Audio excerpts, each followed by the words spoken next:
Assalamualaikum warahmatullahi wabarakatuh. Selamat sore pemirsa. Senang sekali saya Ida Almadani kembali hadir menemani Anda dalam program Dialog Aceh Bicara. Pemirsa, beberapa hari lagi, tepatnya 5 Juli 2022, kepemimpinan Gubernur Aceh, Bapak Nova Iriansyah, akan berakhir dan digantikan dengan pejabat gubernur.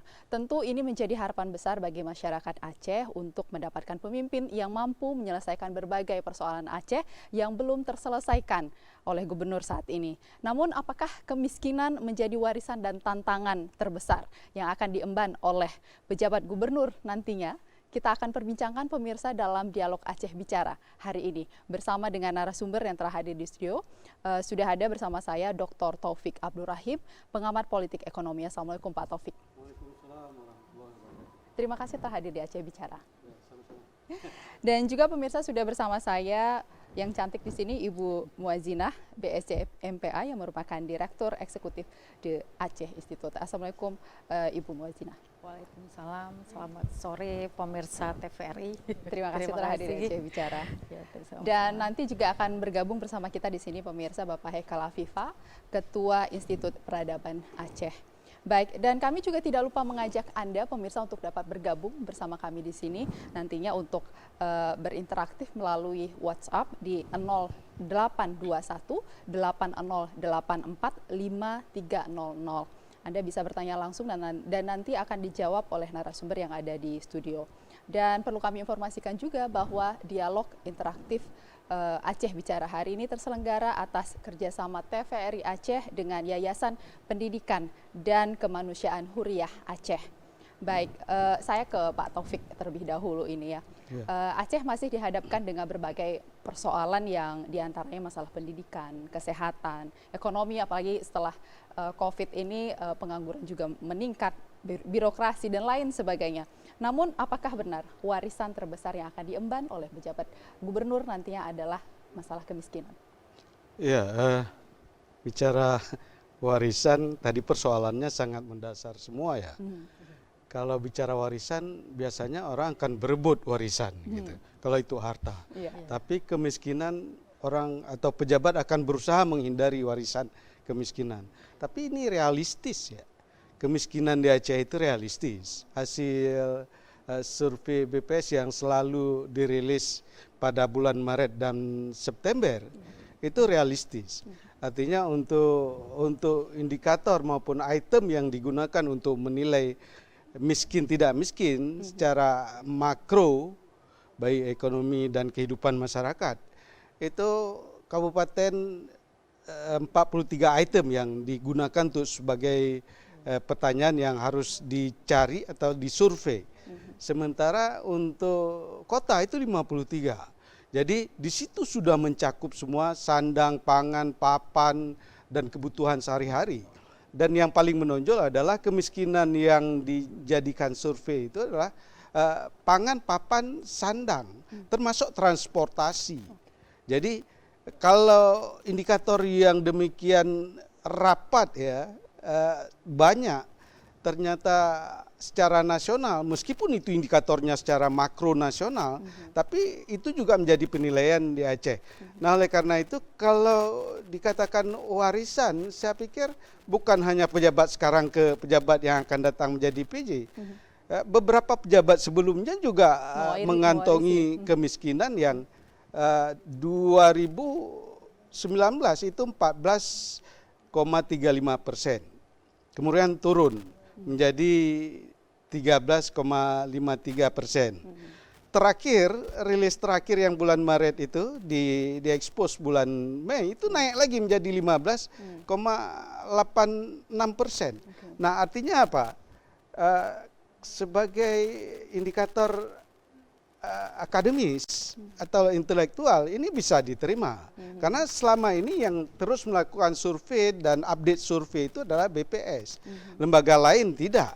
Umpamanya kan ada kewajiban untuk lembaga dinas kependudukan, umpamanya pemerintah Aceh atau menggunakan Bapeda juga bisa melakukan survei, tidak dilakukan. Apakah tidak ada dana? Dana ada.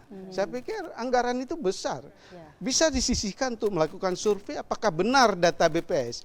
Jadi Jadi secara akademik, secara intelektual atau keilmuan, survei itu harus dibantah dengan survei, bukan asumsi. Oke. Selama ini kan ada pejabat yang dengan Memberikan asumsi, asumsi gitu ya? untuk membantah hasil survei. Saya pikir ini konyol sekali. Oke, gitu. artinya data harus dibahas dengan Iya, data yang iya, data akurat dengan pula, data, begitu. tulisan dengan tulisan, rilis dengan rilis, pemikiran dengan pemikiran. Jangan dengan asumsi. Oke. Jadi seolah-olah mau menolak, tapi nggak punya dasar Dasar yang kuat untuk menolak itu. hasil survei itu. Iya, benar sekali. Karena kalau bicara soal kemiskinan ini kan kompleks sekali ya. Iya. Ketika kita miskin artinya pendidikan, kesehatan dan lain sebagainya itu Iya. bermasalah. Iya, Begitu ada ya, dan- masalah yang sangat besar, itu Nah. mendasar.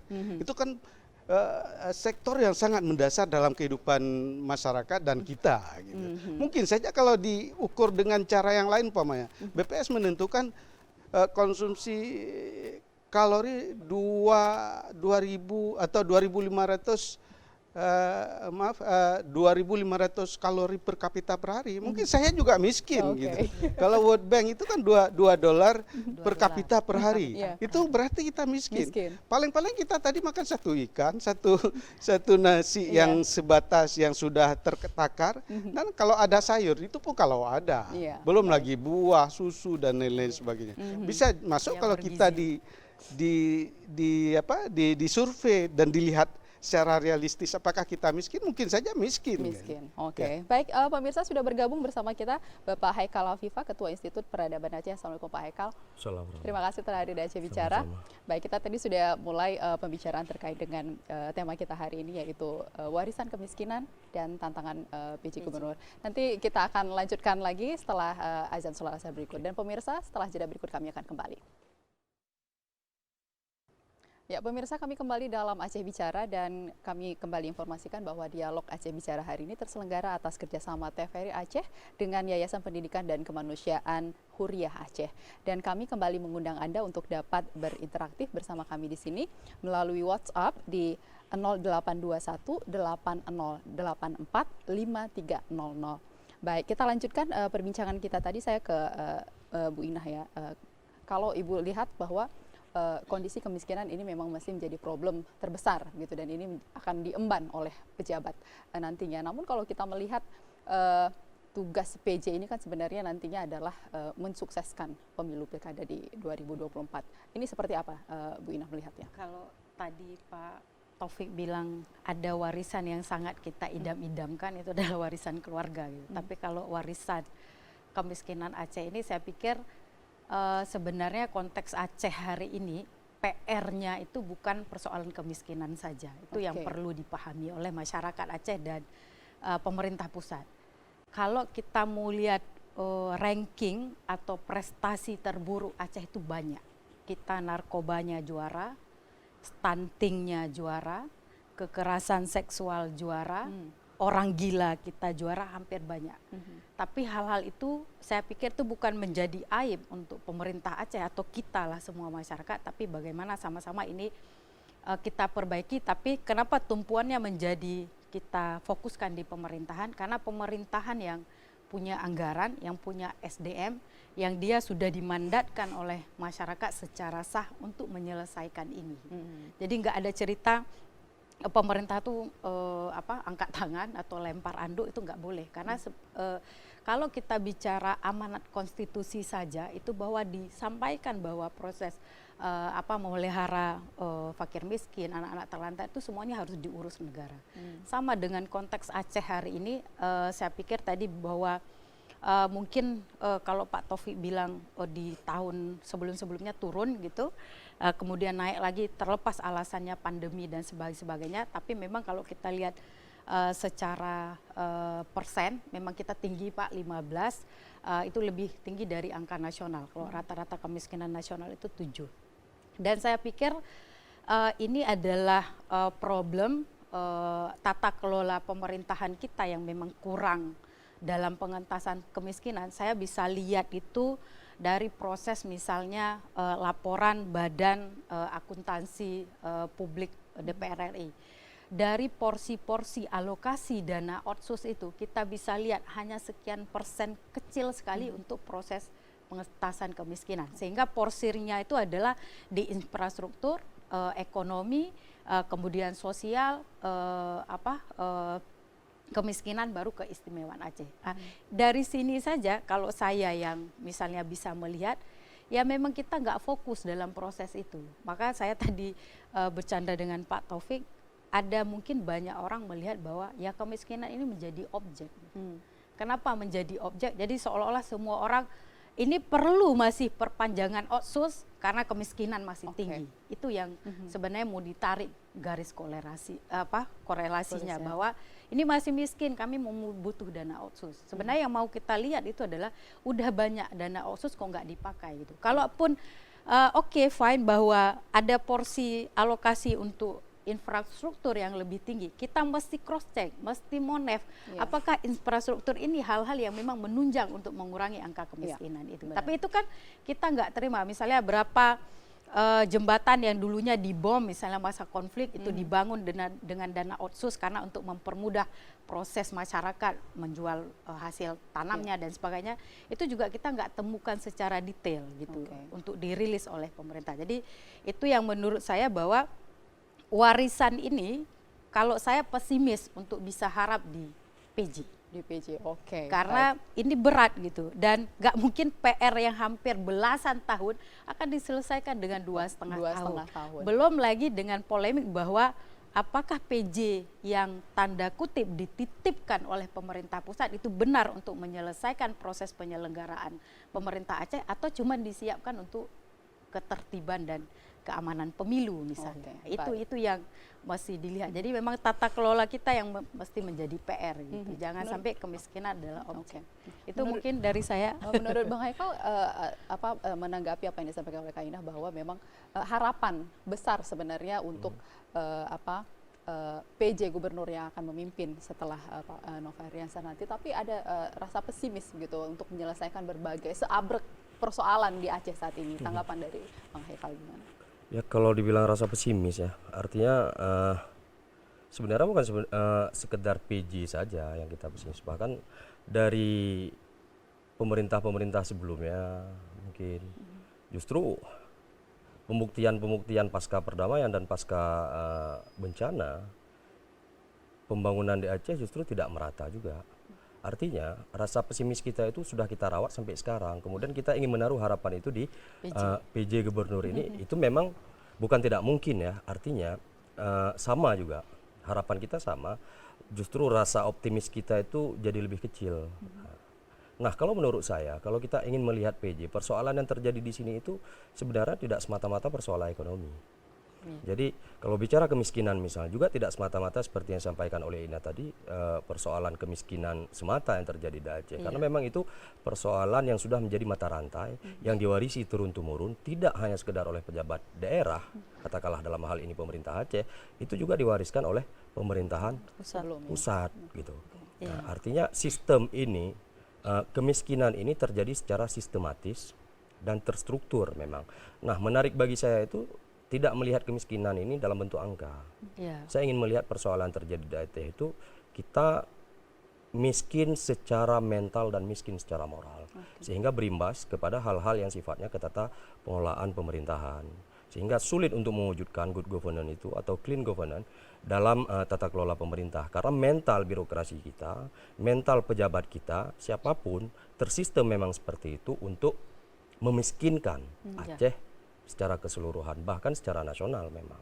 Jadi tata kelolanya itu memang seperti itu. Nah, hanya saja dalam hal ini, kalau kita ingin melihat PJ yang ideal untuk Aceh, kalau harapan saya ya, kalau menurut saya itu yang pertama dia harus paham kontur kebudayaan masyarakat Aceh, adat masyarakat Aceh, sehingga solusi-solusi atau pendekatan-pendekatan solutif itu tidak semata-mata pendekatan anggaran, tapi juga ada pendekatan mental ataupun hati untuk masyarakat Aceh itu sendiri.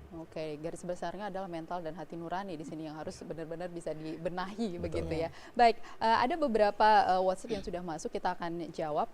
Ini pertama dari Bapak Ahmad di Banda Aceh. Selain kemiskinan, pemerintah saat ini mewarisi apa untuk PJ gubernur nantinya nih? Dari Pak Taufik terlebih dahulu mungkin menjawabnya. Saya pikir PJ nggak ada kewajiban untuk menyelesaikan tanggung jawab ini. Karena PJ itu adalah hak prerogatif presiden kan.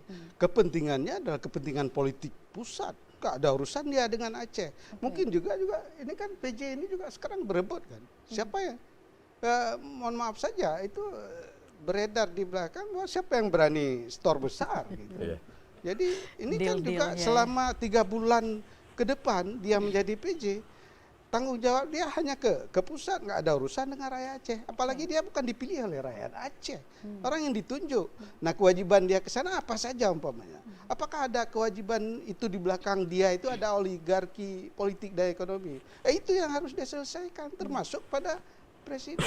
Dia tidak peduli dengan rakyat Aceh. Oke, Jadi nggak usah terlalu berharap dengan PJ itu. Saya pikir Jadi apakah ini artinya memang kita masyarakat Pesimis Aceh ya. tidak punya harapan apapun terhadap PJ yang nanti akan memimpin Aceh? nggak usah terlalu berharap. Nggak usah saya terlalu pikir. berharap. Ini persoalannya adalah persoalan politis. Jadi tidak dilaksanakan pilkada 2022 aja, itu kekhususan Aceh sudah dilanggar. Oke. Ini persoalan politis ya. Iya. Ya alasannya untuk untuk sama-sama secara serentak 2024 itu sudah politis. Artinya elit politik Aceh selama ini eksekutif, legislatif, termasuk yudikatif juga nggak bilang apa-apa terhadap digesernya jadwal ini, termasuk penyelenggara ya. KIP itu diam-diam saja, mungkin selama ini dia bisa perpanjang masa honornya gitu. Saya juga nggak ngerti. Jadi rakyat mau berharap pada siapa? Sama PJ nggak usah berharap lah. Saya pikir kepentingannya bukan kepentingan untuk rakyat Aceh. Dia juga tidak punya kewajiban untuk memenuhi Bisa ini, berbagai sing-song. keinginan dan kepentingan rakyat Aceh. Jadi hari ini politik kekuasaan itu sangat menonjol secara tadi katakan sistematis, struktural, berarti ada kewajiban sistematis dan struktural. PJ itu juga bertanggung jawab ke atas, termasuk disinggung tadi birokrasi. Birokrasi memang tidak netral. Birokrasi kepentingan juga ke pusat. Dia kalau bagus prestasinya bisa jadi pegawai pusat, kan itu juga. Nggak peduli dia dengan rakyat. Garis Jadi benang ini merah. menunjukkan bahwa ada persoalan tadi kata masalah moral. Kalau mau diobati penyakit moralnya, saya pikir mulai dari pejabatnya baru rakyat. Jadi karena pejabat sakit, maka semua rakyat hari ini sakit di Aceh ini. Termasuk kalau dibilang objek kemiskinan oleh Bu Ina tadi, itu memang itu yang sangat empuk untuk dipermainkan. Apakah dengan kuantitatif data maupun kualitatif. Kalau kita turun ke desa-desa, memang mereka kewalahan dengan persoalan umpamanya harga barang naik, ibu-ibu minyak goreng naik juga susah. Nggak turun-turun sampai sekarang ya Pak? Enggak turun walaupun ganti menterinya hari pertama pergi ke pasar, besok naik lagi gitu kan. Cabai naik, bawang naik kan. Harganya kan lebih 100% malah naik. Ini udah mau hari raya haji, persoalan lagi. Ada persoalan penyakit mulut dan kuku, orang udah ketakutan. Lembu mahal gitu. Nah, untuk buat bumbunya saja kan perlu bahan bawang, cabai dan lain sebagainya. Minyak nggak turun-turun ya, saya pikir apalagi ada aturan beli minyak harus pakai scan lagi. Ini sudah saya pikir secara politik pemerintah ini sudah sangat otoriter terhadap rakyatnya. Tidak ada lagi kedaulatan dan kekuasaan pada rakyat. Hari ini kedaulatan dan kekuasaan itu pada pemimpin dan elit. Sehingga gambaran secara eskatolis itu bahwa mereka tidak sanggup, tapi melemparkan pada rakyat juga tidak sanggup. Ini diajak beberapa orang untuk berpikir, mereka juga tidak sanggup. Ini artinya secara moral tadi, secara akhlak memang semuanya sudah tidak berakhlak. Jadi persoalan moral ya serius sekali. Kita obati semua, psikiaternya undang semua, mulai dari pejabat sampai rakyat diobati hari ini. Karena khawatir psikiaternya juga bisa Bisa sakit juga, atau psikiaternya juga sakit. Ini jadi masalah juga. Baik, Kak Ina, sepesimis itukah bahwa kita tidak ada harapan untuk PJ? Ya, makanya, meskipun kita sebenarnya sudah punya UUPA yang akan mengatur segala sesuatu terkait dengan Aceh begitu. Ya sama dengan Pak Taufik. Jadi sing a songnya berhenti berharap. Aku berhenti berharap gitu. Walaupun ya saya pikir kita semua kan mau yang terbaik ya. Kita berharap walau sekecil apapun gitu memang ada. Karena benar memang seperti Pak Taufik bilang bahwa PJ itu adalah titipan dari pusat. Tapi sebenarnya ada amanah regulasi yang dia sebenarnya harus menjalankan roda pemerintahan walaupun beberapa tahun ini gitu. Karena kalau menurut Permendagri itu Pak, dia memang harus menjalankan roda pemerintahan sampai dengan menjaga ketertiban dan ketertaman masyarakat, itu kan harus diatur, harus diurusi oleh PJ gitu. Sehingga memang benar dia titipan pusat, tapi dia juga nggak boleh lupa ada amanah Permendagri dalam proses menjalankan roda pemerintahan ini. Walaupun sebenarnya susah. Kenapa susahnya? Kan kepemimpinan PJ ini adalah kepemimpinan transisi. Ya. Sehingga dia nggak bisa menjalankan karena memang dari awal dia nggak punya visi misi. Kalau misalnya gubernur yang akan berakhir dan lain, sejelek-jelek apapun, kan dia akan menjalankan sesuai visi misi. Gitu. Tapi kalau yang ini ya tadi ya dia lurus-lurus aja, mau aman-aman aja. Yang penting 2,5 tahun berjalan, gimana deal-deal politiknya dan sebagainya. Tapi kalau sebenarnya saya tadi memang berhenti berharap itu, tapi ada secuil yang bisa saya berharap karena memang di situ ada juga amanah regulasi yang PJ memang diberikan kewenangan untuk mengatur itu, jadi dia bisa melihat porsi mana yang lebih banyak. Misalnya kalau kita mau lihat breakdown dari kanun APBA itu, yang kalau sekarang APBA Aceh adalah 16 triliun lebih, 16 triliun itu bisa lihat memang urusan wajib pemerintah yang berkaitan dengan pelayanan dasar itu memang setengah gitu, 8 triliun. Selebihnya itu udah urusan tidak pelayanan dasar, urusan umum dan sebagainya. Maka saya pikir PJ itu bisa tanda kutip ya mengotak-ngatik anggaran, walaupun memang harus sesuai dengan yang sudah ada di kanun, tapi memang lebih ke porsir penyelesaian kemiskinan. Itu sih sebenarnya kenapa punya harapan kecil, karena memang dia walaupun titipan pusat, dia tetap harus menjalankan roda penyelenggaraan pemerintah ini. Walaupun ya sama kayak Pak Taufik, pesimis gitu, tapi ya bismillah gitu, positif, semoga bisa gitu hal-hal kecil itu gitu, karena ada tugasnya gitu ya, itu mungkin kalau dari saya sedikit aja sih optimisnya sedikit, gitu. maknanya sangat ini ya, karena memang ada regulasi yang mengatur kan. Oke, baik. Bang Haikal, apakah memang sama sekali tidak ada yang bisa kita jamin terkait dengan PJ yang nanti akan memimpin, meskipun tadi seperti Bang Haikal katakan bahwa yang memimpin ini hendaknya orang yang mengerti sekali tentang Aceh, kebudayaan Aceh, adat istiadat, agama dan lain sebagainya. Harapan, jaminan. Ya, bahwa tidak akan ada kepentingan apapun di sana. Enggak, kalau bicara kekuasaan tidak mungkin tidak ada kepentingan. Itu mustahil. Bahkan PJ, penunjukan PJ itu sendiri juga bagian dari kepentingan kekuasaan. Terserah titipan kepentingannya itu apa. Nah, dalam hal ini kalau bicara pesimis ya, bahkan seperti saya sampaikan tadi, kita pesimisnya bukan dari kemarin gitu loh. Karena emang ini sebuah sistem yang mata rantainya itu sulit untuk diputuskan. Makanya kalau jaminan mungkin tidak ada jaminan memang ya, akan tetapi kalau bicara harapan, yang pertama kalau saya melihat Aceh itu, Aceh punya kekhususan. Nah di sini masyarakat Aceh juga bisa menaruh harapan besar kepada eksekutif, terlepas dari kurang atau lebihnya eksekutif kita hari ini. Kemudian ada kekhususan itu bisa dikawal oleh mereka. Kita sebagai masyarakat Aceh bisa mengawal itu, kemudian mendorong itu ke DPRA supaya DPRA juga ikut menjadi bahagian dalam pengawalan pemerintah dalam hal ini oleh PJ Gubernur ke depan. Nah, bukan berarti tidak bisa, akan tetapi apakah itu sesuai atau tidak, nah berharap lebih banyak itu sulit. Akan tetapi kalau kita juga tidak memiliki harapan, itu juga akan mati. Saya pikir seperti itu. Harus tetap ada secercah harapan begitu ya. Setidaknya kalau dari kita itu sebagai civil society, kita punya hak untuk mengawal dan mengontrol pemerintah sebagai bahagian dari penyelenggaraan pemerintah supaya lebih baik ke depan. Terlepas dari kepentingan, terlepas dari kita pesimis atau optimisnya, intinya kita memiliki kewajiban itu untuk mengawal Aceh menjadi lebih baik. Terserah di tangan PJ atau di tangan pemerintah yang terpilih. Iya, definitif. Saya pikir seperti itu. Oke, kita jawab pertanyaan selanjutnya ini dari Fatin di PD. Beliau bertanya, apa strategi supaya Aceh keluar dari kemelut kemiskinan, padahal uang di Aceh banyak sekali. Mohon pendapatnya. Tadi sempat sudah kita singgung, kita punya dana doka yang tidak bisa dikelola dengan baik. Gitu. Tanggapan dari Pak Taufik? Ya, saya pikir uang yang banyak itu kuantitatifnya kan cuma nominal angka saja. Saya pikir uang itu tidak beredar di Aceh. Yang triliunan itu 16 triliun itu tidak beredar di Aceh. Jadi uang Aceh itu dikuasai oleh elit baik politik maupun elit ekonomi bukan beredar di Aceh. Ada istilahnya kan velocity of money itu. Memang kalau kita punya uang 20.000 itu, kalau kita pasang chip, mungkin lambat sekali jalan. Beda dengan kalau kita pasang chip uang 20.000 di Jakarta, sebentar saja tak kemana-mana. Kalau di Aceh enggak. Artinya bahwa siapa yang pegang kekuasaan terhadap uang itu.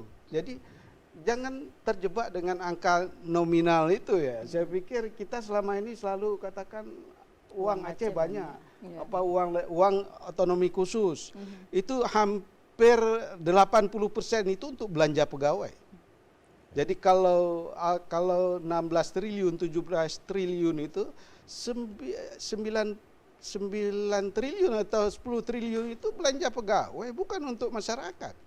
Baik belanja barang, belanja rutin, belanja rumah tangga, itu gorden aja itu hampir setiap tahun diganti. Saya pikir kalau Ibu Ida kan nggak hampir tiap tahun ganti gorden. Bahkan kaos kaki mungkin tiap bulan diganti. Jadi itu kan karena apa? Bukan uang sendiri. Kalau kita uang sendiri kan jaga-jaga. Jadi jangan terjebak dengan angka nominal yang besar. Dana otonomi khusus itu kan dana kompensasi yang seharusnya dinikmati oleh rakyat Aceh. Padahal ini sebenarnya peluang untuk memperbaiki kemiskinan kita, begitu ya. Tapi persoalannya tadi ya seperti dikatakan Pak Haikal kan, itu uang itu bukan uang rakyat juga, uang pejabat juga bukan, tapi uang dalam bentuk angka. Saya pikir gubernur, ketua DPR sendiri nggak pernah lihat uang sebanyak itu, karena kebocoran dari Aceh itu 45% itu lari keluar. Karena itu kan uang untuk belanja infrastruktur saja. Kenapa tidak yang mendasar tadi, pertanian atau rumah tangga dan industri UMKM dan lain sebagainya. Bisa menggerakkan ekonomi masyarakat. Tapi karena apa? Itu tidak jadi proyek, fee-nya kecil. Jadi mengurus orang miskin juga fee-nya kecil. Jadi itu orang miskin itu dipelihara saja supaya tetap ada yang miskin kan. Jadi statusnya juara miskin se-Sumatera, bisa minta anggaran besar. Jadi kalau dikatakan ada kekhususan Aceh, hari ini kekhususan Aceh sudah dibredel satu-satu. Nggak ada yang dihargai lagi. Pak, jangan besar-besar didengar orang. Enggak, kita bisik-bisik aja ini. Bisik-bisik juga Kita udah banyak yang bisik-bisik tahu saja. ya. Ini bukan masalah pesimis dan kecewa. Memang kita letakkan tanggung jawab kepada pundak PJ juga nggak sanggup diatasi persoalan ini. Dinamika politik di Aceh itu juga lain. Kalau dia nggak tahan mungkin tak berhenti sama Presiden. Pak, saya nggak sanggup di Aceh, berhenti saja kan. Karena persoalannya sangat kompleks, sudah sangat rumit. Orang Aceh juga sudah sangat marah.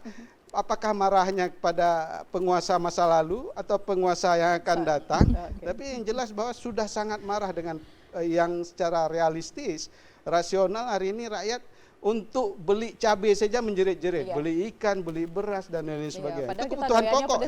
Ya, 9 bahan pokok saja mereka sudah menjerit hari ini untuk mengatasinya. Baik, Kak Ina, ini kan sebenarnya masalah dana otsus ini sudah berlangsung lama begitu dan terjadi berulang-ulang begitu kasusnya bahwa tata kelola ini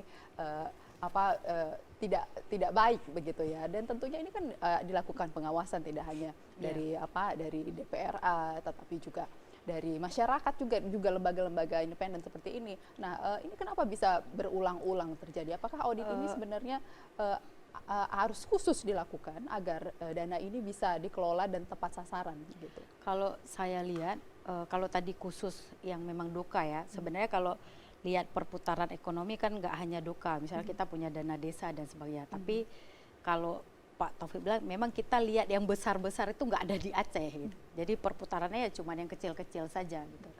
Kalau saya lihat kenapa tata kelola ini buruk, itu pasti bicara transparansi anggaran. Boleh dicek mungkin Pak Taufik atau Haikal atau mungkin lembaga lain, ketika misalnya kita searching APBA, itu selalu bahwa prosesnya adalah dari transfer APBN sama ditambah dengan APBA dan mungkin CSR gitu kan Pak. Tapi tidak pernah didetailkan sebenarnya doka itu ada di dinas mana saja atau SKPD mana saja, terus benar-benar nggak digunakan untuk apa saja.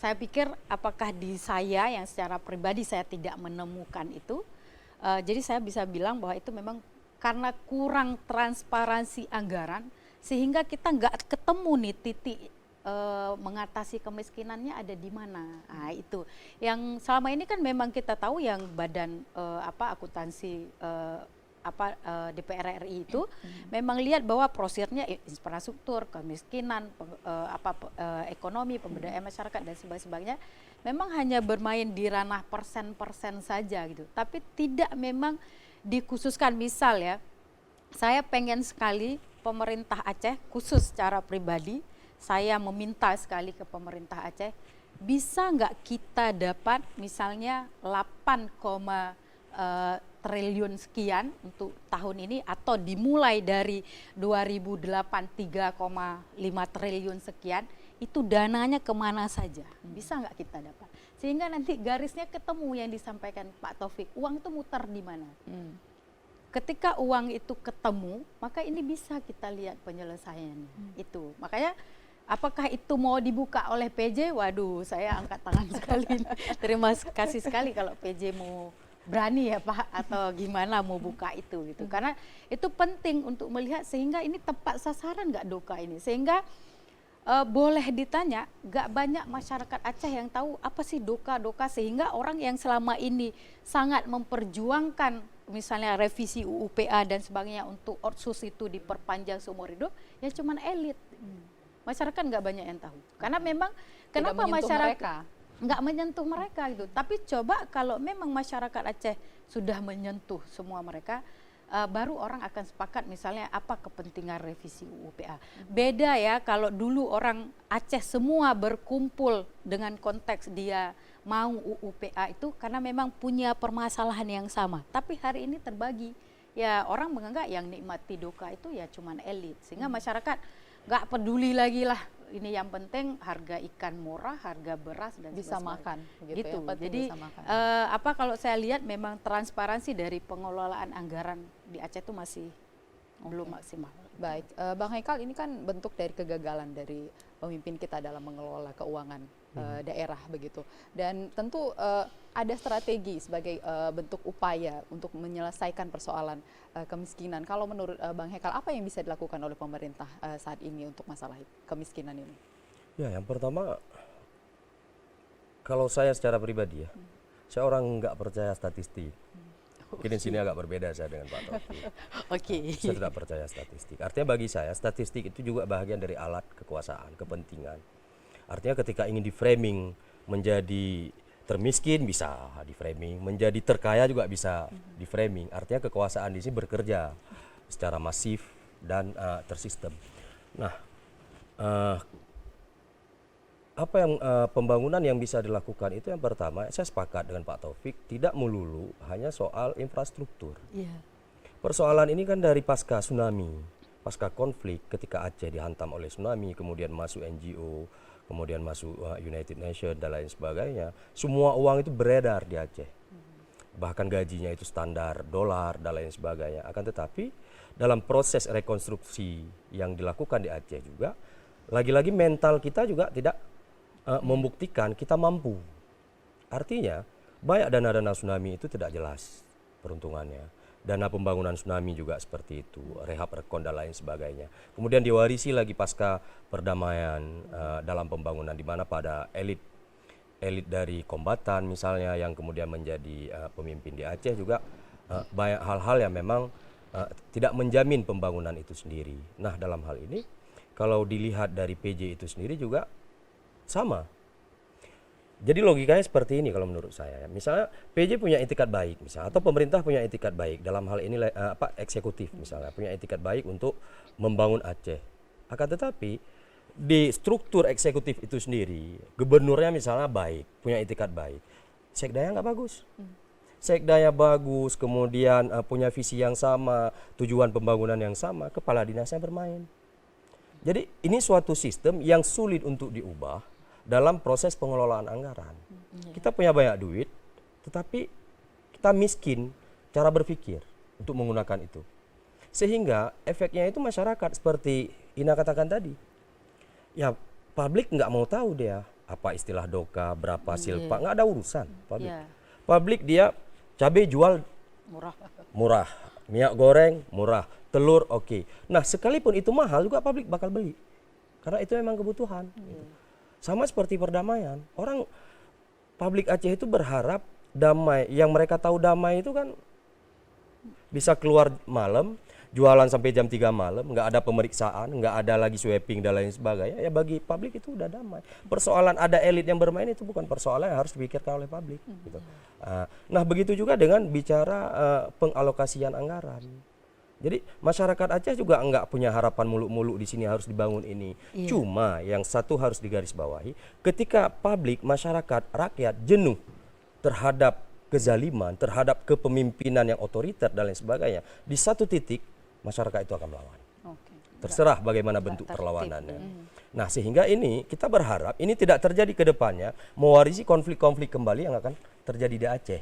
Hanya karena tata pengelolaan, baik itu pengelolaan birokrasi ataupun pengelolaan anggaran yang tidak pro kepada masyarakat. Nah bagaimana pro masyarakat itu? Di sini kan ada legislatif yang merumuskan itu. Kan nggak mungkin harus panggil perwakilan pedagang, panggil perwakilan nelayan, tidak. Di sini ada legislatif yang bisa merumuskan rakyat, itu. ya? Nah, kalau mental legislatif juga memiliki mental yang sama, ini sama saja, zong. Jadi tidak memiliki harapan yang sama. Jadi saya pikir antara legislatif, eksekutif, kemudian di tingkat SKPA-nya juga itu sendiri harus memiliki visi misi yang sama. Kalau misalnya ingin membangun Aceh secara lebih baik, mengelola anggaran juga secara lebih baik, yuk silahkan. Kalau tidak juga tidak bisa. Karena nanti agen-agen anggaran, mafia-mafia anggaran itu bakal main, apalagi elit-elit korporasi yang bermain di Aceh, baik itu elit dari nasional yang dititipkan ke Aceh ataupun elit di Aceh itu sendiri yang menjadi alat dari nasional. Banyak permainan yang ini ya, yang Betul. berlaku. Baik, kalau menurut Pak Taufik apa sih sebenarnya langkah prioritas supaya Aceh lebih baik? Meskipun tadi tingkat kepercayaan masyarakat terhadap pemimpinnya sudah mulai mungkin minim sekali begitu, apalagi seperti Bang Haikal sudah tidak percaya itu urusan statistik, survei-survei yang mungkin bisa dipermainkan juga begitu. Apa yang mungkin bisa menjadi langkah utama supaya ini bisa ya paling enggak menuju Aceh lebih baik itu adalah titik terangnya begitu. Saya nggak minta Aceh dibubarkan ya.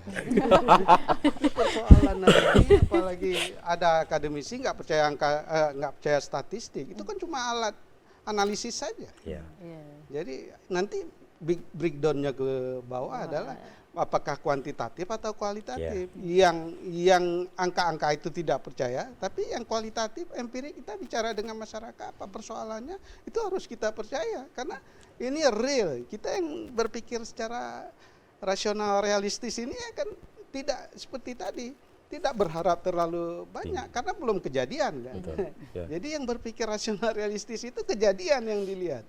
Nah, oleh karena itu kalau ini saya pikir sama dengan judul Pak Haikal, dia kan direktur peradaban ya. Peradaban ini dirubah, dimulai apakah semua. Tadi ada amanah undang-undang lagi. Negara ini kan harus mensejahterakan rakyat. Itu prinsipnya. Itu juga amanah undang-undang. Nah, kalau rakyat tidak sejahtera, ada persoalan dengan negara dan ada persoalan dengan rakyat.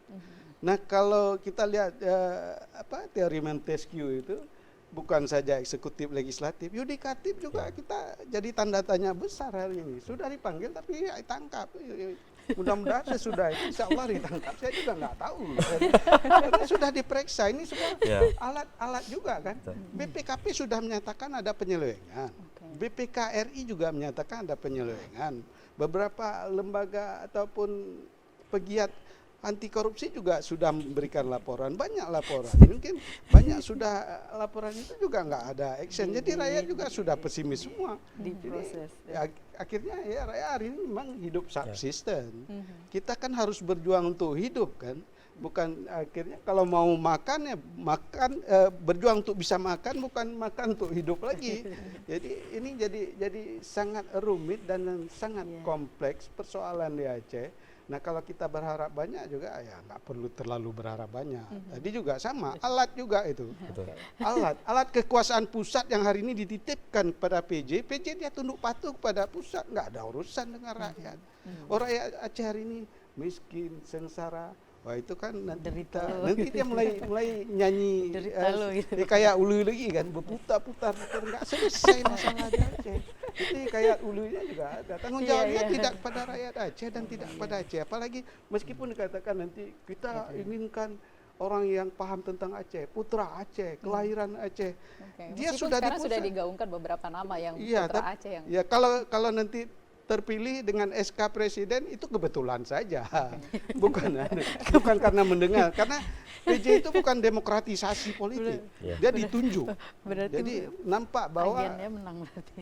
siapa yang dekat, bahkan hari ini sudah ada ya tadi Agen broker, menang. agen, ini kan sudah sistem oligarki politik dan ekonomi secara sistematik dan struktural. Saya pinjam istilah beliau lagi tadi, mulai dari pusat sampai ke daerah sudah terbangun, dan selama kita harapkan ada reformasi sesudah 98 itu juga tidak ada. Hari ini malah lebih parah dari sebelumnya. Kalau dulu otoritarian kepemimpinannya nampak, hari ini otoritarian tapi tidak nampak, terlalu halus dipakai ya. Bahkan ada pengembangan Soft, teknik-teknik spionase. tapi sebenarnya sudah jadi Soft rahasia landing. umum ya, Pak, ya. Iya. Baik, Kak Inah, kalau kita bicara soal bahwa tadi masyarakat sudah tidak mungkin Percaya, tidak percaya, sudah jadi tidak percaya, iya. ini jadi tantangan tersendiri bagi PJ nantinya Iya, ketika beliau memimpin begitu. Ada komunikasi yang harus dibangun untuk mempererat, kemudian Masyarakat mempersatukan Aceh, iya. rakyat lagi supaya lebih percaya. Bahkan sebenarnya bukan kepercayaan rakyat aja terhadap pemerintah saja saat ini, antar lembaga, partai politik juga masalah kan komunikasi saat Iya. ini. Ini seperti apa Iya. Kak Inah memandangnya? Saya lihat memang tantangan PJ di Aceh itu berat ya. Sebenarnya kalau dilihat pun secara tugas-tugasnya, walaupun tadi dia boleh merancang perda dan sebagainya gitu ya, kan perlu komunikasi nih dengan teman-teman legislatif.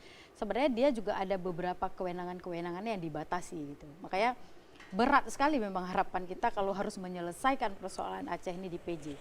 Karena kalau bicara PP 49 2008 itu salah satu yang dilarang oleh PJ itu lakukan adalah memutasi pegawai. Ini adalah logikanya.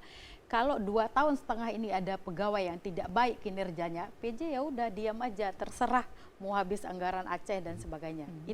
Itu hal kecil gitu Pak, ya kan? Karena memang dia dilarang gitu. Kemudian bagaimana komunikasinya dengan legislatif misalnya, saya pikir juga ini menjadi lebih berat. Kenapa menjadi lebih berat? Dia tidak berasal dari parpol yang didukung oleh teman-teman yang ada di legislatif. Ini kan logika. Ya kita bisa lihat ya saudara-saudara, abang-abang, yahwa-yahwa kita di legislatif yang dia didukung oleh partainya sendiri saja itu kadang tidak sanggup dikawal apa yang mau dilaksanakan untuk Aceh. Apalagi ini PJ ya memang dia tidak didorong oleh atau didukung oleh partai-partai baik itu pemenang ataupun tidak yang ada di legislatif, maka tugas PJ kan jadi lebih berat bagaimana membangun komunikasi itu. Kemudian kalau bicara dengan masyarakat Aceh, saya pikir kalau PJ berani bermanuver untuk, ya kan kita lihat tadi dari Maret September ya Pak, kalau dalam proses setahun ini PJ mau buat gebrakan atau manuver-manuver yang memang untuk proses tadi terserah itu framing atau sebagainya, tapi benar-benar manfaatnya dirasakan oleh masyarakat Aceh, saya pikir insya Allah PJ bisa. Tapi ya berat gitu. Berat ya Mas. Walaupun Apalagi ini dengan kita waktu bicara singkat ya. harapan dan ini berat gitu, karena tadi satu sisi regulasi membatasi kerja dia, di sisi yang lain kita tadi berharap masalah yang udah banyak kali ya betul memang diputar-putar di situ-situ aja gitu. Jadi nggak maksudnya kalau dengan legislatif juga saya pikir dia harus punya, PJ itu harus punya ini usaha yang lebih kuat karena di DPR dia tidak punya tim atau dukungan. Ya terlepas ya kalau broker-broker ini juga berasal dari partai-partai yang ada di legislatif, mungkin bisa, tapi kan bisa juga enggak gitu. Oke, baik. Kalau kita lihat dari sisi syariat Islam gitu, sebenarnya kan kita sudah punya fondasi yang kuat terkait dengan agama begitu. Seharusnya bisa menyelesaikan persoalan mental dan moral tadi ya Bang Haikal ya. Nah, apakah ini nantinya tidak bisa menjadi upaya juga untuk mengatasi persoalan ini ketika syariat Islam lebih ditegakkan dengan bantuan para ulama mungkin, kalau para pemimpin pemerintahan yang mungkin belum bisa dipercaya sepenuhnya, apakah ini tidak bisa mendorong nantinya? Ya sebenarnya bisa, karena memang bicara agama, bicara nilai Islam itu sendiri adalah bagian dari solusi sebenarnya. Cuma permasalahannya tata kelola pemerintah itu tidak mendukung sepenuhnya terkait pelaksanaan syariat atau program-program syariat Islam yang ada di Aceh. Jadi itu saja. Misalnya seperti kasus-kasus yang terjadi, kasus asusila dan lain sebagainya. Nah di sini juga misalnya seperti kewenangan Wilayatul Hizbah. Wilayatul Hizbah sendiri itu kan support anggarannya juga sedikit. Iya. Program terhadap lembaga pendidikan daerah juga sedikit. Ini dari dana reguler ya, bukan dana aspirasi ya, Iya. yang sifatnya itu titipan gitu. Nah, jadi dalam proses penerapan syariat Islam, saya juga melihat dari awal kalau bicara orang Aceh Islam itu udah clear. Nah, tidak perlu diajarkan bicara Islam di Aceh itu seperti apa. Karena dari masa lalu juga kita hidup dengan nilai itu. Persoalannya ketika dilakukan proses hukum Islam ke hukum positif negara, di sini butuh dorongan-dorongan, pressure dari pemerintah untuk diterapkan secara baik. Sehingga tidak berimbas kepada syariat Islam itu sendiri.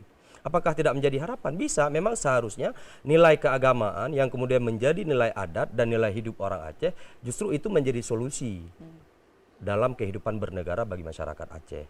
Makanya kalau tidak didukung dengan support anggaran, ini sama saja mustahil. Justru kadang-kadang anggaran Al-Quran dikorupsi, anggaran pembangunan masjid dikorupsi.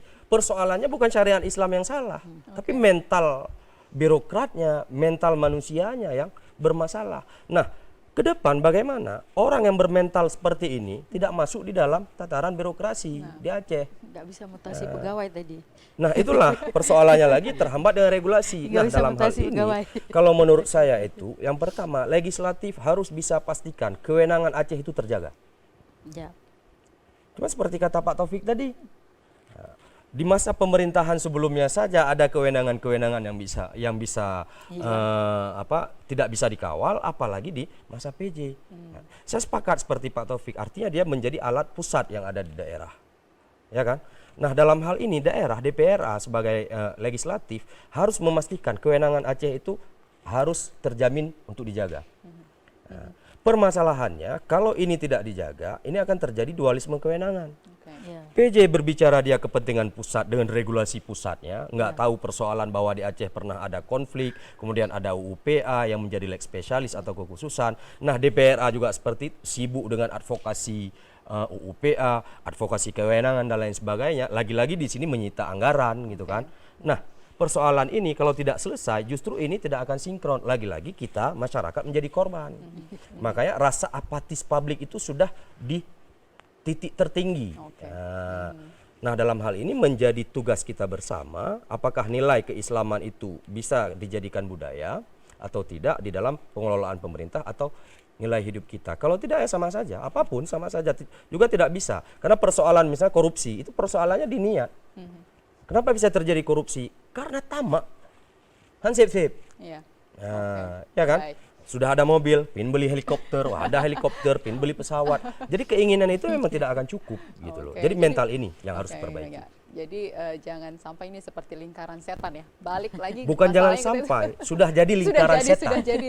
Oke, baik. Ditegaskan Jadi sama ini PR-nya ketua yang sangat berat ya mungkin ya. Kita sudah ada di penghujung waktu, tidak terasa masih banyak sebenarnya yang ingin kita perbincangkan, tapi mungkin sebagai closing statement gitu untuk apa disampaikan kepada masyarakat dan juga pemerintah begitu untuk Aceh lebih baik di masa depan. Dari Pak Taufik terlebih dahulu singkat Iya, saja. karena kalau tadi udah disinggung setan itu, memang Aduh. hari ini kebijakan dan perilaku elit itu satanic good. Ya. Ini jadi masalah, maka rakyat biasa, rakyat jelata juga nggak percaya lagi sama pemimpin. Oleh karena itu persoalan Setannya nggak percaya. ada PJ hari ini dibebani berbagai persoalan, dia nggak peduli itu. Saya yakin sekali dia nggak peduli. Karena jabatan PJ itu bukan jabatan strategis.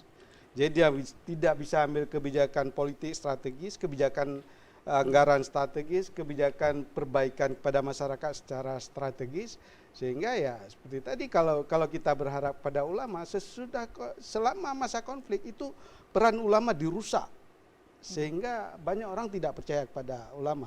Seharusnya umara itu berhubungan dengan ulama untuk mendapatkan nasihat. Nah sekarang ini karena prosesnya masih ada efek konflik, sampai dengan hari ini ulama itu tidak dipercayai.